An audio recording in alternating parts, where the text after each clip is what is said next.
Assalamualaikum warahmatullahi wabarakatuh. Today we are going to learn about passive voice. Passive voice is passive sentence. Passive voice adalah kalimat pasif. If you want to make passive sentence, you need to make active sentence. Kalau mau membuat kalimat pasif harus ada kalimat aktifnya dulu ya. Silakan lihat contohnya. Rule in passive sentence. Aturannya adalah identify the subject, identifikasi subjek, verb and object ya, identifikasi subjek, kata kerja dan objeknya. Change the object into subject, rubahlah objek menjadi subjek.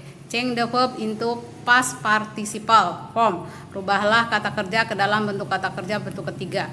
Add preposition by, tambahkan preposisi by. Change the subject into object, kemudian rubahlah subjek ke dalam objek. Example, she become her, she menjadi her dan sebagainya. Look at example in present tense. Lihat contoh dalam bentuk present tense. She opens the door. Subjeknya she, opens-nya kata kerja, the door-nya adalah objek.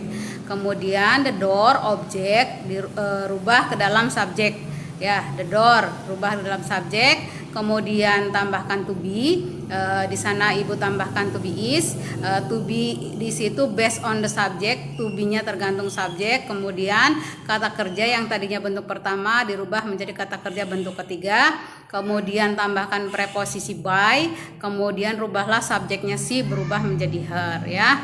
Nah, to be di sana ada is, am dan are based on the subject. Kemudian kata ganti pronounnya itu I menjadi me, we menjadi us dan sebagainya. Next, in past tense. Sekarang contohnya past tense. They made a report last week. Mereka membuat sebuah laporan minggu kemarin. They-nya subjek, made-nya kata kerja bentuk kedua, report-nya adalah objek. Nah, report, objek dijadikan subjek, kemudian tambahkan was, because the subject only one, singular, ditambahkan was ya. Kemudian kata kerja yang tadinya made bentuk kedua berubah menjadi kata kerja bentuk ketiga. Kemudian tambahkan adverb of time-nya last week, tambahkan by preposition-nya dan rubahlah they menjadi them ya. Penggunaan was dan were silahkan dibaca di sana ya. Next, talking about present perfect. Present perfect itu subjek diikuti has atau have, diikuti kata kerja bentuk ketiga. He has finished it. Karena subjeknya he pakainya has ya. Kemudian objeknya adalah a task. A tasknya itu singular, only one ya. Jadi pakainya has. A task has. Kemudian tambahkan been, ditambahkan kata kerja bentuk ketiga. Karena dalam aktifnya sudah bentuk ketiga, jadi tinggal masukkan saja kata kerja bentuk ketiga ya, finish it.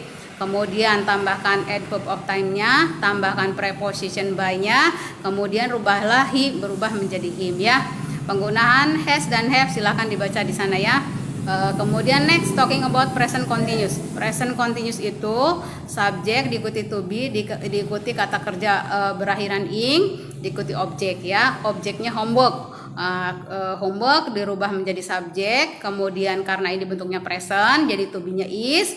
Kemudian doing-nya itu ada ing jadi being, kemudian do kata kerjanya itu berubah menjadi done, kata kerja bentuk ketiga, tambahkan adverb of time, tambahkan preposition by, kemudian rubahlah she-nya berubah menjadi her, seperti itu ya. Sekarang kita bentuk past. Nah, kalau past itu to be-nya was dan were ya. We were karena we-nya itu plural, subjeknya plural, lebih dari satu, maka pakainya were. We were finishing a homework. Nah, objeknya homework ya. Homework kita jadikan subjek a homework. Nah, homeworknya itu singular, only one, jadi pakainya was ya. Kemudian tambahkan being, yang tadinya finish berubah menjadi finished, kata kerja bentuk ketiga, tambahkan adverb of time, tambahkan preposition by, kemudian rubahlah we-nya berubah menjadi has, seperti itu ya. Kemudian next, talking about present future. Nah, present future itu all subject menggunakan will, semua subjek menggunakan will. She will follow, kata kerja bentuk pertama. She will follow the school rule. School rule ya.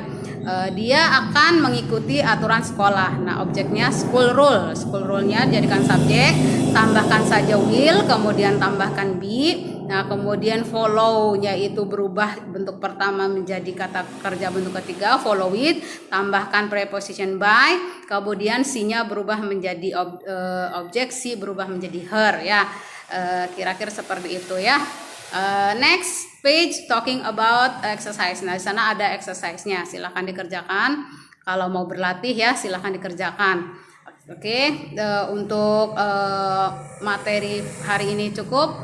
I'm sorry if I make mistake. See you next time. Wassalamualaikum warahmatullahi wabarakatuh.